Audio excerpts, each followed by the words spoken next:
Okay, so I came across the most recent YouTube video from the White House in YouTube, and the title is President Trump and the First Lady participate in a family photo with the King and Queen of the UK. And I noticed that the flag still has that gold fringe. So I was confused, and I was wondering why that is. There shouldn't be any more gold fringe in our flag. And the manifestation happens really fast now. So you think, and then the answer comes. It happens so fast. So the answer that I got manifested in a Telegram channel owned by our brother sovereign Redneck, Renegade. And this is his explanation. I'm gonna read it because it makes sense. So it says, the King's visit Washington, D.C. In 1871, Congress created the District of Columbia as a municipal corporation or a corporate entity. This corporation operates under Admiralty Law, the law of the sea, also called commercial or maritime law under the British jurisdiction. Now, if you have been following me, I have introduced you to this back in 2021, 2022. I posted about the USA Inc. as a corporation, and also I showed you the flag, the United States flag, without the gold fringe and with the gold fringe. So anyway, I'll continue reading this. This is represented by the gold fringe flags in the government buildings, which signifies admiralty, commercial jurisdiction, rather than the original common law of the land. Okay, so that explains why in the video that I just watched that the White House put out 7 hours ago, it still has that gold fringe. Moving on, Washington, D.C. remains the administrative headquarters for the corporate United States, where contracts are executed, debts managed, and commercial rules enforced nationwide. The King's visit to Washington, therefore, centers on the two primary pillars of this corporate structure: the executive branch at the White House and the legislative branch at the Capitol. So the White House serves as the official home and office of the president, head of the corporate executive branch. The King's engagement here include a private meeting followed by a public ceremony, each playing a distinct role in the lawful closure of the system. Regarding the private tea, this private meeting with the President and the First Lady is the first face-to-face engagement. In accordance with long-standing principles of contract and trust law, the parties must first meet privately to acknowledge that the old arrangement is ending. The King, as the acting authority of the Crown in this process, formally records that the executive branch stands ready to close the Admiralty Law chapter. This quiet encounter serves as the initial living testimony, similar to two trustees confirming terms before any public signing. It is the private closing of the old contract.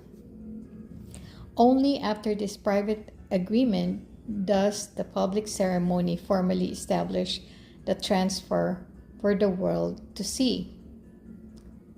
Regarding the state arrival ceremony, the public ceremony on the South Lawn makes the private agreement visible to the nation and the world. With a 21-gun salute, national anthems, military honors, and formal addresses, the King and Queen stand on American soil alongside the President. The South Lawn holds special significance as it constitutes physical land rather than an interior corporate space. By holding this major ceremony on the lawn, the event symbolically moves the closing of the Admiralty Law system from the realm of corporate maritime jurisdiction onto the sovereign land itself. The King and Queen's presence as witnesses upon the soil publicly acknowledges the transfer that is now underway. This act marks an important step toward releasing the old jurisdiction and returning power to the land and the people. This ceremony is a key public declaration that initiates the next phase of the lawful process. The full closing of Admiralty Law and the complete return to land jurisdiction will unfold through the remaining steps, starting with the King's speech to Congress. Regarding addressing Congress, the Capitol building, the King is scheduled to address a joint session of both the House and Senate inside the Capitol, a rare event. Congress, as a legislative branch, is the lawmaking center of the corporate United States. It is the body that has created and maintained the corporate rules and Admiralty Law system since 1871. By standing in that chamber, the King enters the very heart of the authority that established and upheld the corporate system. The speech to Congress is a legislative act, meaning it belongs to the King as a sovereign authority to close the old contract with the U.S. lawmakers. The Queen is not required for this step, as it is carried out by the King in his role within the legislative process. His authority, presence, and address ensure the lawmakers themselves are physically present to acknowledge the end of that structure they maintain. In contract and trust law, the creators and enforcers must be present when the old agreement is dissolved. This also explains why congressional arrests have not occurred prior to this event. Even under arrest, unless officially expelled, members of Congress maintain their position within the body. For the record to be complete, the full legislative body must be physically present in the chamber. If members were arrested beforehand, they would not be there to witness the ending, leaving the process incomplete. Regarding the King's visit, 9/11 Memorial, to implement a new system, the pillars of the old order had to be removed. The Twin Towers stood as powerful symbols of global trade, finance, and commercial dominance under the maritime system. Their destruction in 2001 created profound shock and chaos intended to clear the way for the full implementation of a far more expansive system of control, the New World Order. However, despite great effort, that plan was never completed. Instead, the American people, through their president, are now bringing the old system of Admiralty Law to an end and restoring the law of the land. Even though the New World Order failed, Admiralty Law's rules and rituals still require proper closure. The King and Queen come as the official living witnesses from the British side for three essential reasons. Number one, the Twin Towers were the commercial side of the system in operation. This is why it was called the World Trade Center. It was literally designed to be the global hub for trade and finance under Admiralty jurisdiction. Two, they must stand at the exact location and observe firsthand that those pillars have been removed. Three, their presence creates the required living testimony that the old centers of commercial power have ended. By standing at the 9/11 Memorial, the King and Queen complete this necessary step. This forms a formal acknowledgement that closes the old chapter of the previous commercial and maritime system at the very site where its power was once most visibly concentrated. That system has now concluded. Regarding the King's visit in Virginia, Virginia is the true origin and seed of the entire commercial system in America, the place where Admiralty Law first gained its legal foothold on American soil. The Virginia Company was created by the King of England as a private business venture to establish a colony. When its charter was later revoked, Virginia became a royal colony under direct control of the English crown. Though the American colonies declared independence in 1776, the underlying corporate structure eventually re-emerged, culminating in the formation of the corporate United States after 1871. By returning to Virginia, King Charles and Queen Camilla returned to the very starting point of the commercial charter system that established British Admiralty Law over America.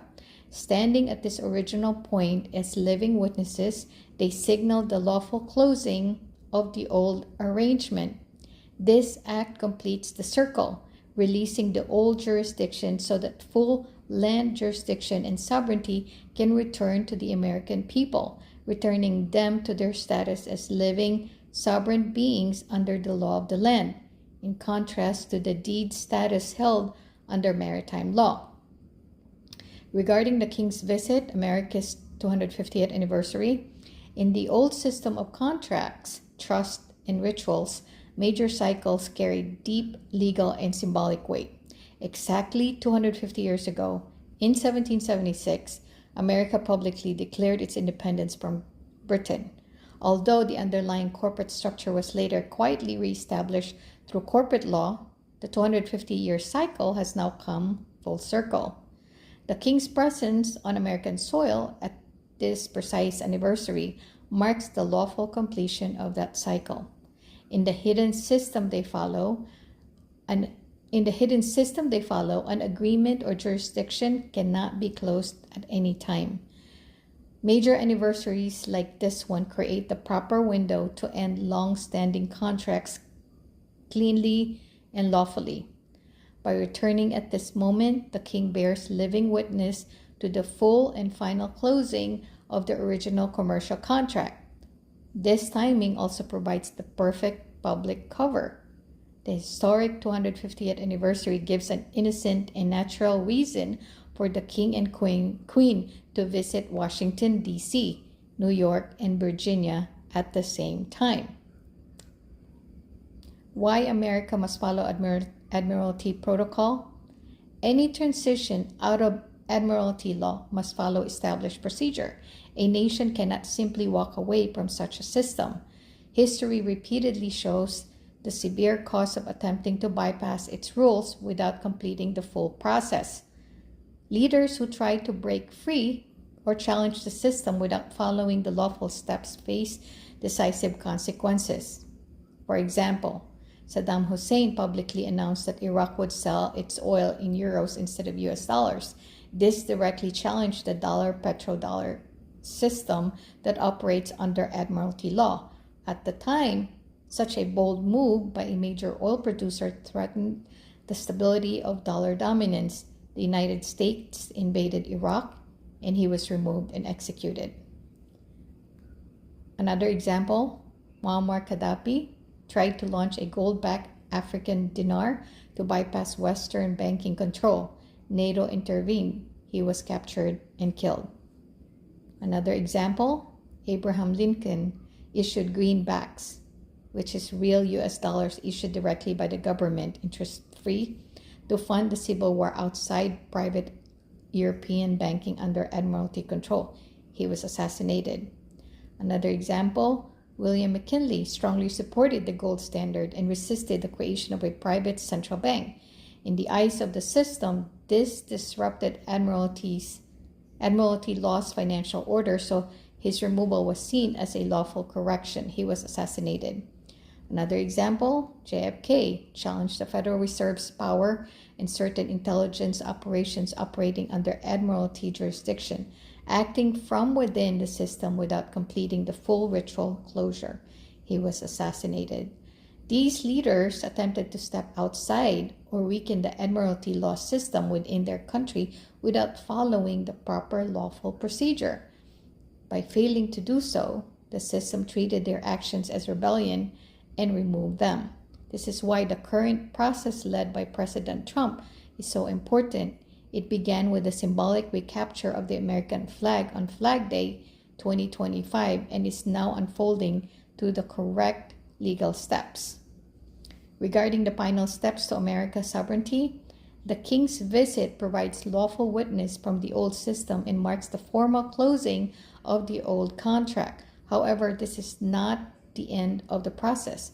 The practical removal of the old corporate and Admiralty Law structures, including major changes to the financial system and the accountability of key corrupt figures, must follow. The full public rededication of the nation back to God will occur on May 17, when President Trump, acting as the representative of the people, leads the nation in solemn prayer. This marks an important stage in the transition.